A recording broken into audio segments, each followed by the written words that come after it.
Well, hey there, and good evening to everyone. My name is Dr. Randy Fink, and it is time for Fertility with Fink and Friends. Live tonight from Tulsa, Oklahoma, where I am visiting and working with my dear friends at the Missouri Center for Reproductive Medicine.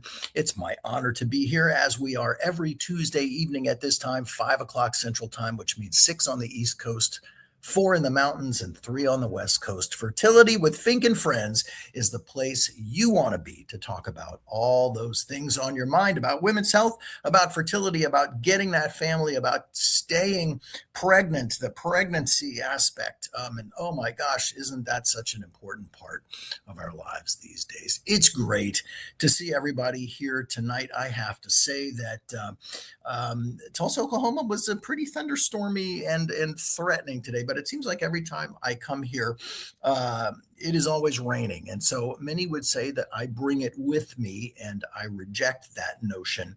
Uh, I think it's just like that here sometimes, but I'm sure the sun shines. It's good to be here. Hello, Timmy. Good evening, my little furry friend. I hope you're still there. A special hello. Hello to Fertility Action this evening, as well as my beautiful mother and father in Mobile, Alabama tonight. That's the Bama gal. We have Nurtured Shanna here with us this evening. Thank you for being here. We've got several folks there on the Facebook, YouTube, or let's see, what do we have? LinkedIn, a couple of different Facebook posts, YouTube, and let's see, we've got MCRM, we've got New Life Fertility, we've got First Fertility. Here is New Life Fertility's Instagram. This is my Instagram here at Randy Fink MD, and I hope you will do me the honor of following me so that I can share fascinating topics and things with you. Hey, I hope your Father's Day was wonderful. I hope it was a great opportunity to be able to share some love with dads around the world. My intention was to go and visit my own father on Father's Day in Mobile, Alabama, but as it turned out, the logistics didn't work for that because, so where I live in Pensacola, Florida, when you're driving over to Mobile, you have to go. There's really only one way to get back. That's the way that people go to get to the beach. And when they're trying to get back into town, into Mobile from the beach, it turns a 1 hour drive into a 3 hour drive. So that didn't work out. But I had a wonderful Father's Day myself, and at least I got to send greetings and greetings to my dad and to all the other dads out there. A very special day to show all the dads the love that we have. And I was looking back through my stuff, and back when my kids were little, there was always things that they would do in school, the little ones got to do to kind of celebrate both Mother's Day and Father's Day. They would make all the crafts and everything, and I have a wonderful little mug and a cup and a pencil cup and all kinds of fun things that came from Father's Days of years gone by. And boy, those times do go by fast, don't they? And I look back with such fondness on those days, and I am envious of all those who are able to have those small kids again, because the memories are really very, you really treasure those memories, and it was really just like it was yesterday. I do swear. Um, well, let's see here. Shanna has a question for us, and she says, I had a baseline yesterday for an embryo transfer. I also learned that a baby I've been watching is showing early signs of hand, foot, and mouth disease. Should I postpone the FET cycle? Hand, foot, and mouth is a viral disease that is not uncommon. I think as long and to be honest, you're probably immune from that, Shanna. I would think that you have that viral immunity. I also think that it just kind of depends. Well, you said the baseline was yesterday, which means it's another couple of weeks before you will have that transfer. I don't think that that should interfere. I don't think that that should cause you any problems. I think it really should be fine. The bigger worry would be, well, what happens if you're exposed? Oh, let's say, you do your embryo transfer, and then 2 weeks later you've got your positive pregnancy test, and you're exposed at that point. I think early on in the pregnancy is probably a riskier time for us to be concerned about viral illnesses, because they're out there. They're certainly everywhere in the environment. We can't avoid being exposed to viruses, but the riskier time is certainly, I think, in the first trimester. Now, since we're talking about viruses, I want to mention something that we talked about a little bit about last week when we were talking about some of the LGBTQ options, and that has to do with CMV, or cytomegalovirus, which sounds really, really ugly, doesn't it? You have cytomegalovirus. And I think you actually probably do have to say it that way. I think that's part of I think it's one of the rules, actually. Cytomegalovirus is a typically respiratory illness. It's a flu-like illness that about 85% of us have been exposed to as adults.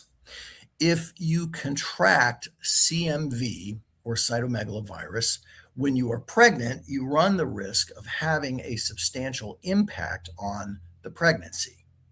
Now, in situations where someone is going to be using donor sperm, we always check their CMV status, because if you are CMV positive, then that means that somewhere along the line, you're part of the 85% of us who've been exposed to that virus, and you are therefore immune from getting it again. However, if you are CMV negative means that you have not been exposed to that virus. And if you are exposed to it during pregnancy, you run the risk of infecting the pregnancy, which, as we said, can be really a bad problem. It can be devastating on a pregnancy, and in fact is the number one cause of congenital deafness.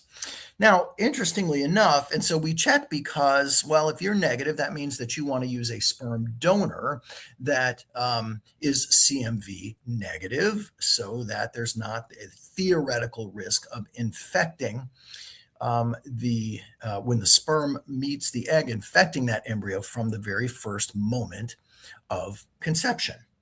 So if you're CMV positive, well, it doesn't matter. You can have a positive or a negative donor. If you're CMV negative, then you want to get a CMV negative donor. But interestingly enough, and patients have said this to me before, well, we don't test our sexual partners, do we? No, we certainly don't. So what would happen in the environment if a spouse is CMV negative, but the partner is CMV positive, and they're having sex and they get pregnant? What do you worry about in that scenario? Well, that's why I say, again, it is a theoretical risk, but potentially a risk that we can avoid. And that's kind of one of the more important types of viruses that we talk about in pregnancy. Now, the other type of virus that does show itself sometimes in pregnancy is the herpes virus. Herpes virus, particularly the type 2 herpes virus, is a sexually transmitted viral infection that 1 out of every 4 Americans has. And let me just say that again, because that is a shocker to a lot of people. 1 in 4, 25.5% of the American population, if we tested your blood, we would find that you are positive for the type 2 herpes virus, meaning to say you have been exposed to genital herpes. Well, and that's a shocker when it comes up, isn't it? Because most of the time people have no idea that they've ever been around it before. So it is something that can be tested in the blood. It's not something we routinely recommend that you test when you're doing, let's say, a panel of tests for sexually transmitted infections, because again, one out of every four people, and you can count them as you go down the row, one, two, three, four, one out of four is going to be positive for the type 2 herpes virus. The significance of that in pregnancy is that if you are positive for the type 2 herpes virus, then usually around 36 weeks of pregnancy, so a month before your due date, we usually would put you on a suppressive medication to decrease the probability that there might be any herpes virus around in the time that you're going to be delivering. So if the plan is to have a vaginal delivery, you want to make sure there's no herpes virus there because it can cause an infection in the baby passing through the birth canal. So that's one of those things that's also kind of a big shocker to people, the herpes virus. Type 1 herpes. Type 1 herpes is the type that favors the mouth. It favors the mouth, the face, cold sores, fever, blisters, that kind of thing. And really, most of us as adults have been exposed to type 1 herpes. So the presence of type 1 herpes around here, it's not worth testing for because almost everybody is positive. The bigger significance has to do with type 2 herpes genitally, although there has been an increase in the incidence of type 1 herpes appearing on the genitals. So if a patient came in to see me as a gynecologist with a lesion, we would like to culture it so we can look at it and say, gosh, this looks a lot like herpes, but it may just be a type 1 herpes lesion, which means that it was generally transmitted from someone's mouth. And resulted in a lesion that oftentimes does not recur or may recur once or twice, but is not something that has the ongoing recurrent nature that type 2 herpes has and doesn't have the same risk of transmission to a sexual partner that type 2 herpes has, because again, most of us have already been exposed to type 1 herpes. So herpes is another kind of big one out there. And I want to say a special hello to, it looks like Mary Lynn. Mary Lynn says IVF should be cheaper, and I do agree with that. Now, I will tell you too that there are places that you can go for IVF that will cost you $30,000 for a cycle of IVF. And there is just no need for that. It does not need to cost that much. So IVF can be affordable. And I will tell you also that there are more affordable ways to find IVF instead of going someplace and paying $30,000 for that cycle. Such as, well, look around and say, well, you know what, if the clinic tells you that it's going to cost $30,000 for the cycle, plus the medications, plus, all this and that and the other stuff, frankly, in my opinion, that's just too much. You're paying for a name, you're paying for someone's reputation, you're paying for something that really doesn't need to be like that. And the medications are very expensive as well. So that's a kind of a big add-on, really on top of that. But there are pretty straightforward ways that we can finance IVF in this day and age. The finance options, they're basically medical loans. So they do not have the same kind of interest rates as like putting it on a credit card or even like care credit, which can be very expensive. And also something that I have been finding a lot more recently is there are a number of foundations out there that have money that they have to offer to families who need to undergo IVF. And some of these may be through the church. through your, religious affiliation, through a community organization that you may belong to. Certainly, if you're a veteran or a military family, there are foundations out there, generally nonprofits, that have money to give away to folks who need it for IVF. And so I always say that I really think that it's worth looking into that, because you may just find, and maybe it's not going to cover the entire thing, but hey, every little penny counts. And if they're giving away money to help you, then it behooves us all to look into that, to be the first in line, to try to be a recipient of it. So if you're thinking IVF is in your future and the financial aspect of that frightens you, please do Google IVF grants or IVF foundations. Folks who are IVF nonprofit, folks who are giving away money to people in need of IVF, really have found that to be something very meaningful and useful over the last few weeks. I found several folks who have been through that and found money. So we have a bunch more people who have joined in tonight. And let me just say hello. Hello, Tara Elizabeth. Hello, Midgie56. Good to see you there. Elena, nice to see you. AZ Signatures, how are you tonight? Indepino Journey, it's good to see you as always. Hello, Lelix3 and Amanda Morrison. Nice to see you there.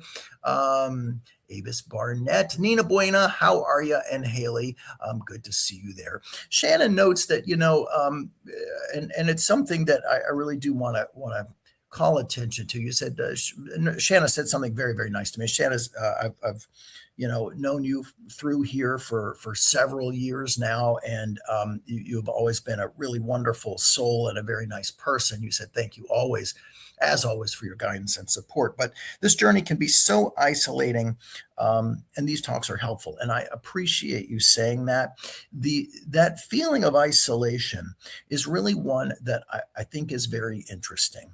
It absolutely can be isolating, but it's funny because what is isolation? Isolation is that feeling of being alone, that feeling of being isolated, that feeling of being just kind of by yourself. And I think that is a fundamental fear that is hardwired into us, because we are social creatures. We are accustomed to being a part of a community, and feeling ostracized or thrown out of a community, feeling isolated or alone from a community, is really a fundamental fear that we face, really kind of going back to the very foundations of our evolution. But it's interesting that folks would feel isolated during the fertility journey, because there are so many other people who are dealing with those same ups and downs and that same roller coaster of emotions, that it's interesting to see that isolation is a part of it, but it is a big part of it. And that's actually something that we're going to talk about in just a few minutes at the bottom of the hour when we do the 5:30 Fuzzies with Fink. So I don't want to preempt my own message there, but let's talk a little bit more about isolation in just a few. Hi, Haley. I think I may have said that before. Hey, Aaron, well, it's not Shabbat Shalom, but Shalom to you in Dothan, Alabama this evening. Hey, Angela, good to see you, my friend. Here's a question from Indepino Journey. Does embryo grading matter if it's euploid, and also what day it is? Well, that's a good question. And it is a common question that has a sort of nuanced kind of answer. So let's take a look at that.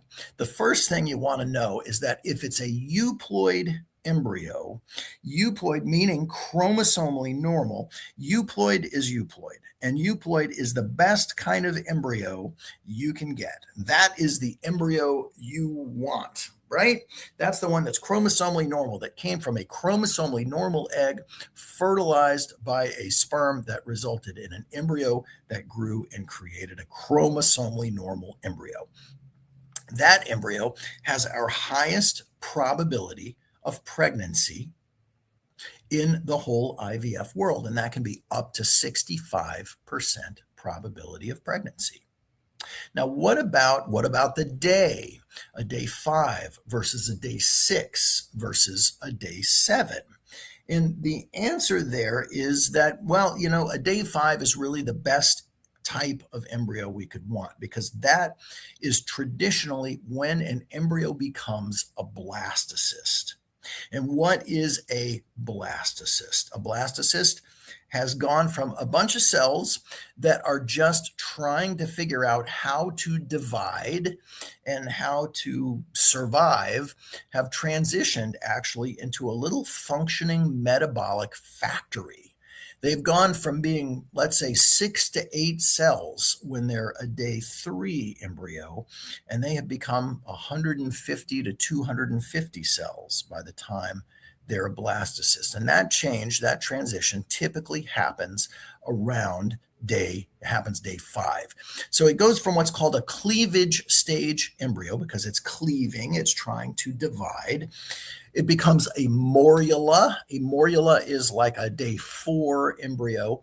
And then that day 5 embryo is a blastocyst. Now, some embryos take 6 days to become a day 5 embryo, and some embryos take 7 days to become a day 5 embryo.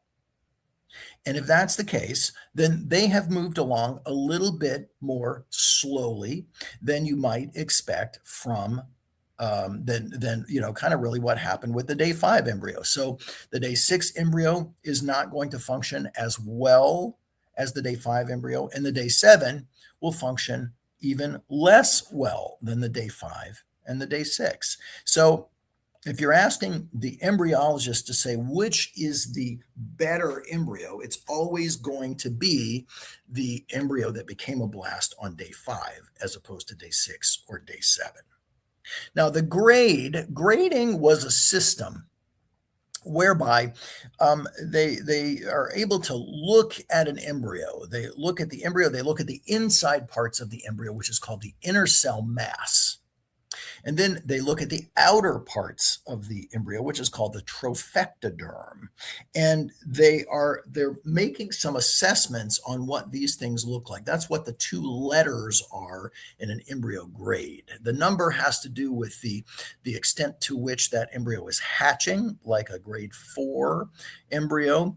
A 4AA is a very good quality inner cell mass and a very good quality trophectoderm, the part that becomes the placenta. Which part is more important? I don't know. Some people will say, well, gosh, the trophectoderm is the part that's most important, because that's the part that has to interface with the mom's uterine lining. It has to implant there. But the truth is, you also need a good inner cell mass, because that's the part that becomes the baby.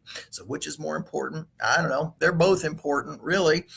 But grading was a thing that we looked at grading to say, well, if we don't do PGT testing, right? If we don't do chromosomal testing on the embryo, can we grade embryos? And will that somehow show us the embryos that are more likely to be chromosomally normal? A higher graded embryo, is that going to be a better embryo? And as it turns out, not so much, because you can have a big group of embryos that you have done PGT testing on, and you may find that your highest graded embryo has complex chromosomal abnormalities, whereas your lowest graded embryo turns out to be euploid or chromosomally normal. And guess what? Your poorest grade embryo is still going to be the highest probability of pregnancy in that scenario, because it was the one that was euploid. Euploid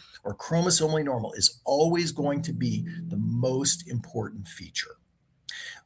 Day 5 or day 6 is probably the second most important feature, and the grade of the embryo is probably the third most cogent feature, because if you plug all these numbers in, basically it can give you a probability of pregnancy. And if you're looking to say best quality embryo, the higher graded embryos have a slightly higher chance of implantation. The day five embryo does, the euploid embryo certainly does. And so those are the kind of choices we make when looking to see which is going to be the embryo we transfer. But to answer your question, does grading really matter? It's kind of a beauty contest. And, if you've ever really watched a beauty contest, this one plays the piano better than, this one's talent competition, this one's evening wear, this one's, swimsuit. Does it really matter? Does that mean that any one of them is better than the other one? No. But grading becomes this thing. And I always say this because we've all been through high school. Right, we all know that you get a good grade in a class. Well, that makes your parents proud. That makes everybody happy. Everybody rewards you with this and that. You get a bad grade and nobody's happy with you and you don't feel good about yourself. And then you get some position in the class that's based on your grading, the valedictorian. Well, that was the person with the highest grades. So best grade, that must mean that you get to give a speech at your graduation, right? So best graded, that's got to be a good thing. Embryo grading really isn't the same situation. It's really only a way to kind of judge how pretty an embryo is, and the differences those things make in terms of implantation are really on the order of very, very small percentages. So in Dupino, I think I tell people, hey, if you get a euploid embryo, euploid is great. Otherwise, don't worry so much about grading. And everyone is always very concerned about their embryo grades. But I say, it's not like your child is your embryo is going to become valedictorian. It doesn't have that same kind of significance. So very good question there. Let's say over on our New Life Fertility Instagram side, we say hi to Sheila, hi to Sarah. Hi, Liz. Molly K. Casper is here. Shada is here tonight. Nice to see you. As is Ruby. And hey there, handsome. She says that's my daughter. She can say that sort of thing. Howdy, baby. Nice to see you this evening, folks. Is it raining here? Well, I am live tonight from Tulsa, Oklahoma, where I am working with my friends and colleagues at the Missouri Center for Reproductive Medicine, and it rained pretty hard. Some pretty big thunderstorms around here today. It gets kind of scary here in the middle of the country, what with the tornadoes and all that sort of thing. If you're over there on the Instagram side, please, or I'm sorry, on the Facebook side, please say hello because I can't see anybody's name over there. Just on, say hello so that we know you're there. I see that you're there, but I don't know who you are. So, hey, bottom of the hour. And now, as promised, I do want to talk a little bit more about that isolation thing because here we are. It's time for the 5:30 Fuzzies with Fink. And that is the time during my broadcast when I like everyone to know that they are not alone. So precisely because this fertility journey can feel so very isolating, so much so that you can really honestly feel like you're the only person who is going through this and that no one else could possibly understand the kind of heartache that you experience dealing with this. And I'm here to tell you that there is a huge community of very like-minded people out there who would give you the shirts off of their backs for you to know that you are not alone. It's not just the fertility roller coaster, which, as I'm fond of saying, is the crappiest roller coaster in the park, but rather it's also the curveballs that life throws us in general. Maybe it has to do with work. Maybe it has to do with family, loved ones. Maybe it has to do with relationships or your kids' relationships. Maybe it has to do with school. Maybe it has to do with your neighbors, your friends, any of those strife related events that can happen that cause us to feel anxious. They cause us to feel sad. They cause us to feel alone. This is the time when we can all stand together as one community and break the internet with kindness by sending the positive vibes to everyone out there tonight who needs to know that you are not alone.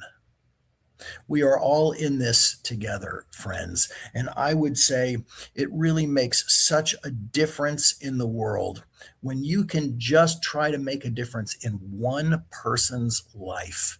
Try that tomorrow. Smile at a stranger. um, do something nice for someone. Pay it forward. Pay, somebody's the person behind you's meal at McDonald's or at Starbucks. Or it doesn't have to be about money. It's just about kindness. It's just about giving a little something to someone else, even without being recognized for doing it. Not only does that make you feel good, it honestly and truly makes the world a better place. These random acts of kindness, there's not enough kindness in the world. So please try to share some and send out the positive vibes tonight. Again, for everyone who needs it, you're not alone. We are all in this together, no matter where your pain is coming from. Tomorrow is a new day, my friends, and it is full of all new adventures. So every step forward with hope. And that is the 5:30 Fuzzies with Fink. Thank you for being here for that. By the way, if you would tell your friends to show up at 28 minutes past the hour if they don't want to watch the whole thing, the more people that we can have here at that 5:30 mark, bottom of the hour, to be able to just send out those positive vibes. And I know that sounds corny. I know it sounds silly, sending positive vibes, kumbaya. Yeah. But it really, I think, does change the world. And even tomorrow, if you can do one nice thing for a stranger, then you have truly done something to make this world a better place. So that's my 2 cents worth on that. Hey, Jessica, thank you for speaking up from Facebook. I appreciate that. Hi, Lauren. Good evening to you. And let's see, we've got Elir, we've got Ali is here. Elena is here. Lehume is here. Angela asks if having hysteroscopies 2 to 3 times a year harmful? Could it cause scar tissue? And I would say, well, and I believe in your situation there, my friend, that you're a polyp former, I think. And I think they keep going back and looking in you for polyps, and they looked and you were clear, and then they looked again and you had a polyp shortly thereafter. Some people do make a lot of polyps. And if you make a lot of polyps, then yeah, I think certainly if you're doing fertility treatment, then you want to know that endometrial cavity is clear, that you don't have a polyp there. It takes up valuable real estate that a pregnancy wants to use in order to implant. So the hysteroscopy itself is really very straightforward. It can be done in the office. You don't have to go under anesthesia for that. It's a little tiny camera that can go in, just take a peek, and then you're done. Literally, it takes about 5 seconds in the office, very tiny little camera. You feel one little cramp. I tell people usually it's less crampy than menstrual cramps for most people. Where you run the risk there, Angela, for scar tissue is when you're doing something like scraping on the inside. So a DNC or having an operative procedure inside the uterine cavity runs the risk of creating scar tissue. And that is basically a little band of adhesion between the top layer of the typically between the top layer of the uterus and the bottom. And that can obstruct a portion of the uterus and create a hardship in the place that a pregnancy is trying to implant. So simply looking to make sure the cavity is clear, I would not think is something that is high risk for creating scar tissue. Doing a DNC, and some doctors do this every time they take a look, they put in an instrument and they scrape that lining. Now, that's not something that you would really like to have done without anesthesia, that DNC part. and C, dusting and cleaning, we call it. It's a dilation and curettage.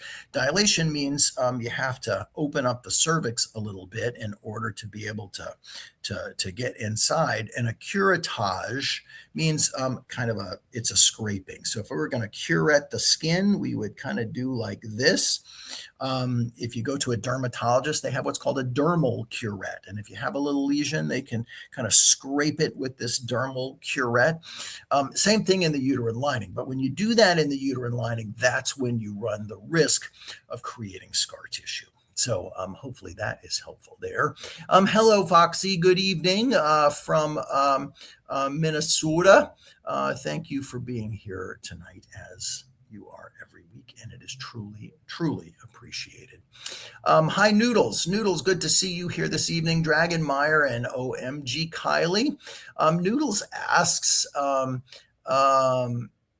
failed euploid transfer again. Oh, gosh, the doctor suggests to go the reproductive immunology route. How can reproductive immunology help if I was already on an immune protocol for medicated FET?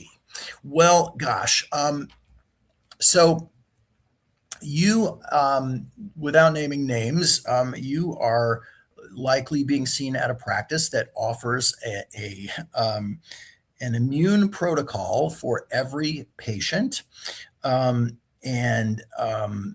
that kind of goes against the recommendations of the American Society for Reproductive Medicine. But to be honest with you, what we know about these immune protocols is that many of these medications, they are going to help some people.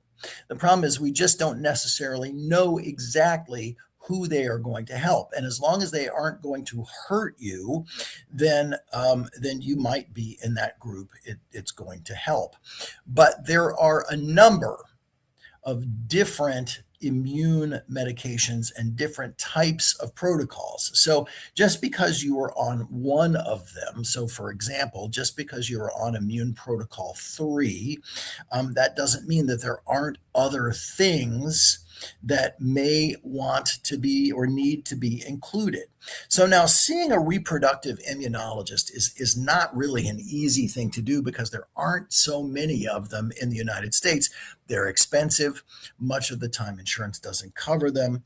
They're hard to get into. It may take months to be able to get in to see such a specialist. So I will tell you that there is a testing profile that you can buy, and that is called Pregmune, Pregmune, Pregmune. And so what Pregmune does is that you sign up with the program, and I've seen different costs on it, so I wouldn't want to quote it, but you can see it on their website, pregmune.com. And what it does is that it orders a whole series of immune blood tests, the same kinds of things that a reproductive immunologist would order. Those things, if they're paid for by your insurance, they're run through your insurance. You typically get them from, Quest or LabCorp. And all those results go back to the Pregmune folks, and they're run through their predictive AI software, and it creates this like 68 or 70 page report of your entire immune profile and interprets all that, because that's where it can kind of get a little it gets hard to understand. So there's some basic things that your clinic, your IVF doctor can really help you to understand. But there are some minutia aspects. There are some things that we don't routinely test that are really hard for most of us in clinical practice to understand. And so you do that. It explains it all. It lists it all out. It shows your whole immune phenotype, as we would call it, and really sometimes can open the door to give us some very helpful information about what kinds of things may be going on with you. So I think it might be worth looking at Pregmune, because sometimes it really can help. I'm so sorry to hear that you had to go through with that, and gosh, another unsuccessful transfer. This issue of recurrent implantation failure is one of the more frustrating things that we deal with in our specialty, because there's just not always a clear-cut answer. But what it tells us is that it's time to start looking under those stones and trying to figure out what else could be going on here. So, hello, Zenaida in South Florida. I heard about all the fires down there, and it's because you are smoking, right? Yes, that is right. South Florida's on fire, Zenaida. It's a privilege to be here for you, and thank you for being here as you are on every Tuesday. Looks like Priyate. Hello, good evening. And Marlena, nice to see you. How about, Angela says, no scar tissue and septums. Oh, you had scar tissue and septums, maybe. How about natural killer cells? So natural killer cells, or NK cells, are one of those things that Pregmune tests for. But the interpretation of that result is resplendent with controversy. And that is because you can do the test and find that you have normal levels of natural killer cells. And the problem is not the level of the cells. It's not that you're short on those cells or have too many of those cells. It's a normal amount of cells. It's the activity of those cells. It's what they're doing that may be the problem. So interpreting that result can be challenging. Typically, the treatment for problems associated with the NK cells is intralipid, and I believe at the practice that you're going to, they routinely use intralipid. Intralipid is an infusion. Basically, it's a fat infusion, something that is commonly used for folks who are unable to eat and are doing what's called total parenteral nutrition. It provides them the necessary fats in their diet, but it basically functions as a very potent anti-inflammatory, almost like an IV version of the keto diet, and it does suppress the function of the NK cells. So that's usually why we use the intralipid portion of that. Shada liked my dusting and cleaning. Oh, yes, indeed. Does a mosaic embryo have a chance to get fixed by the body? So mosaic embryos are not throwaway embryos. And you'd say, now, what is a mosaic embryo? If you've never tested your embryos before, then you're going to be like, I don't know what you're talking about there. So a mosaic embryo, so when we have a chromosomally normal embryo or a euploid embryo, that means the embryo has two sets of 23 chromosomes, right? So it's a 46 chromosomes and an X and either another X or a Y, and that's the sex chromosomes. A mosaic embryo is where there is an abnormality in a portion of one set of those embryos, or I'm sorry, one set of those chromosomes. You got two sets of 23. So in, let's say, half of this one set of 23, there is an abnormality. That's called a mosaic. There's a high level mosaic and there is a low level mosaic. These two different types of things just depends on how much actually is there that's abnormal. Yes, the body can often fix those mosaics, especially the low level mosaics. Now, the mosaic embryos, when put back, the body has the ability. We have our own DNA repair mechanisms, and so that little contraption at the cellular level can come along and just kind of fix those things, and that mosaic embryo can turn out to be completely a normal baby. So we get a little nervous when we're talking about things in chromosome 13, chromosome 18, and chromosome 21, because those three chromosomal issues can result in a pregnancy that becomes ongoing, a pregnancy that implants and continues, even though it can potentially result in the birth of an abnormal baby. And when I say abnormal, I mean chromosomally abnormal. In most cases, when we have abnormal embryos, they simply just don't implant, right? You just don't get a positive pregnancy test. 13, 18, 21, trisomy 21 is Down syndrome. Trisomy 13, trisomy 18, these are defects that can result in a live birth for a baby that will not continue to survive on the outside, So that's somewhat of an important um, thing to know. So when they're 13, 18, 21, we tend to not want to transfer them. But other types of mosaic embryos are transferable embryos. And I can't tell you the number of babies that I have held in my arms who were mosaics, who they said, oh no, you should, other practices that said you should throw those embryos away, you should discard them. Or what about the poorly graded embryos? And my friend Elise, the embryologist, says if it's good enough to freeze, it's good enough to give you a baby. The grade doesn't matter. So to answer your question, Shada, yes, the body can fix a mosaic embryo. Let's see what else we got going on here. Elena asks, says, good to see you. It's good to see you as well. What additional tests do you recommend besides PGTA and carrier screening? I am 41 and my husband is 50.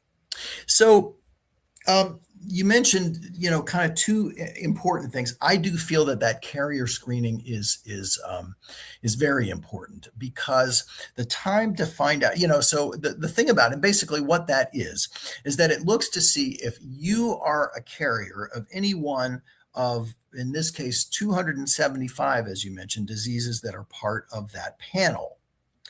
Our genome, our chromosomes are very colorful, and it is not unusual to find that we are carriers of a bunch of things. They've actually been able to identify, I think, about 1,200 different diseases and their locations on our chromosomes. You don't need to test for all of them. You really don't. You want to test for the ones that are the most severe, the ones that are going to potentially cause some sort of alteration in your offspring if you were to pass those along.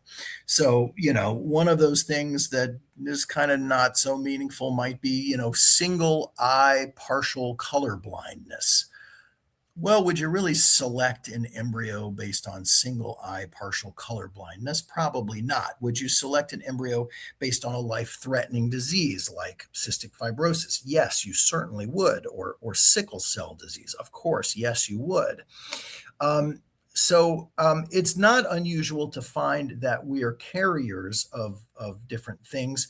And really, the only thing, I may test partner one who carries 10 different things, and I may test then partner two who carries 20 different things, but it doesn't matter as long as they are not both carrying the same thing. And that's really the only thing that matters. As long as they're both not carriers of the same thing, then the carrier screen was a box to check off. It's good to know that you're not both carrying the same thing, because if you are, it's a 1 in 4 chance of having an affected baby. Again, time to find out about that is before you get pregnant. PGT testing is somewhat controversial, actually, believe it or not, over the age of 40. And let me tell you why. The big issue that you have over 40 is that we know that the majority of the eggs in a woman over 40 are not actually going to be normal eggs. So when we retrieve these eggs and we fertilize these eggs, if the egg wasn't normal, first thing that happens is nothing happens, right? Nothing may happen to that embryo. They may look at it the next day and it just didn't fertilize. Or it may fertilize and start to grow, but then it stops growing. So that's one reason that we might grow out to the blastocyst stage, because growing out to blast means that you're letting nature help you to select that first group of embryos that has the higher probability of being able to get you a baby, right? So it's a selection methodology. Some practices will transfer day 3 embryos. Problem is with a day 3 embryo, we just don't know what you're getting. We don't know if it was normal. Would it continue to grow? Just don't know. So it's very, very hard to say under that scenario. But over 40, the majority of your embryos are a majority of your eggs are going to be abnormal, strictly based on the date that's on your driver's license. So there's really 2 strategies. One is, okay, if you get a whole bunch of embryos, let's say that you make this many eggs. If we get this many eggs, this many of them are going to fertilize and make embryos. And then we start to grow those embryos out. This many of them make it to day 3, and this many of them make it to day 5. So we're narrowing that cohort as we go along. If we still have a bunch of embryos there at day 5, the PGT testing becomes very useful because we can use now some science to help us take this group of embryos and narrow it down to this group of embryos, because those are the ones that are going to have the highest probability of getting us pregnant. That's really the best purpose of PGT. In many cases, folks who are over 40 may not make that many embryos. And so let's say that you make 2 embryos, or you only make 2 blasts.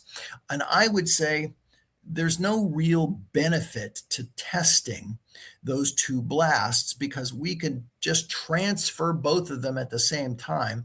The likelihood that they are both normal is very low. So the risk of twins is very low.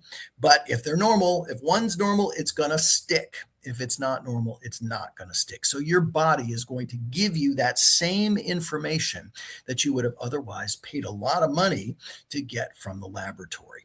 Now, the group in whom PGT really does make the most difference is women between 35 and 40. And I apologize. Well, you say you're 41. So, it's not that it's an unreasonable thing to do. But again, the goal is to take a larger group of embryos and to narrow it down to the ones that are more likely to be normal. But between 35 and 40, that's the group that is still likely to get a bunch of embryos and start having issues with those embryos being normal. At 35, about 5 out of 10 of your eggs are going to be normal. So at that point, it becomes very useful to know which embryos are normal. Not only is it going to save you from potentially unsuccessful embryo transfers, but it's going to give you some peace of mind that what's going in you is likely going to, or certainly more likely going to work. Between 35 and 40, it increases the probability of a live birth. And that's my point there. If you're under 35, it may be convenient for you to know. You may want to know because you get to learn the gender. If you've had recurrent pregnancy losses, then yep, I think you do want to know that those embryos are chromosomally normal, because that takes off the table the most common reason that folks miscarry, and that is those chromosomal problems. And certainly between 35 and 40, it saves you. If you're over 40, yeah, it's nice to know that it's a normal embryo, because again, you're going to face the mathematics that more of your embryos are likely to be abnormal than not. But if there's only a few embryos, I would say a different strategy is just transfer the embryos, and they either stick because they're normal, or they're not, or they don't stick because they're not. Now, the other thing some people do over 40 is to say, well, I'm going to do multiple cycles, and I'm going to bank up my embryos so that I end up having a lot more embryos to test. I'm not just, maybe I do one cycle and I get 2 embryos. Well, and then I'm going to do another, and it wouldn't be, according to what I'm saying, it wouldn't be worth doing that PGT testing for 2 embryos. Well, but then maybe you do a second cycle and you get 3 embryos. And then you do a third cycle, and maybe you get another three embryos, and maybe you even do a fourth cycle and you get four embryos. Well, at that point, you've got three, six, seven, eight, and four, 12 embryos. And then, heck yeah, it makes all the sense in the world to do PGT testing under that circumstance because you've got a broader group of embryos that the PGT is going to help narrow down to the ones that are shown to be chromosomally normal. Now, PGT testing isn't perfect, but it's the best we have right now, Hello, Ackland, and let's see. Oh, but Elena, to answer your other questions, are there any other tests that you need to do? And I would say no, but I always like for folks to be on. There is a supplement protocol for older moms and folks with diminished ovarian reserve that can make a difference in terms of egg quality. So I think that's an important thing. But also depending on how mature we get, for moms that are going to be over 45, I usually like to know that you've seen an OB doctor who agrees to take care of you because some of them are very risk averse and will say, oh, nope, that's too high a risk pregnancy for me. So yeah, we don't take care of people that are high risk because our insurance company won't allow it. So I think it's useful to to kind of line those things up and just to make sure that things like your heart and your blood pressure and things of that nature, your blood sugar and so forth, are all at their healthiest, so that you have the best possibilities of having a healthy pregnancy and delivery and to go on to enjoy those many years together with your kids.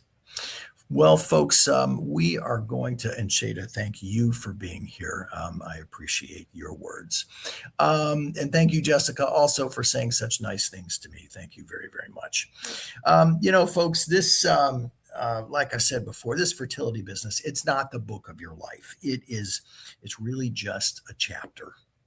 And what are we doing? We are going to rewrite that chapter here together. Every step forward with love, every step forward with kindness. Remember what I said, change the world tomorrow. And you can do that one interaction at a time. Every step forward with hope, because tomorrow is a new day and it is full of all new adventures. My name is Dr. Randy Fink, and I'm a fertility gynecologist at New Life Fertility in Pensacola, Florida, with offices in Mobile, Alabama, and Panama City, and also at the Missouri Center for Reproductive Medicine in St. Louis and Tulsa. And live from Tulsa tonight, thank you so much for being here. I appreciate it and wish you all the best. Good night.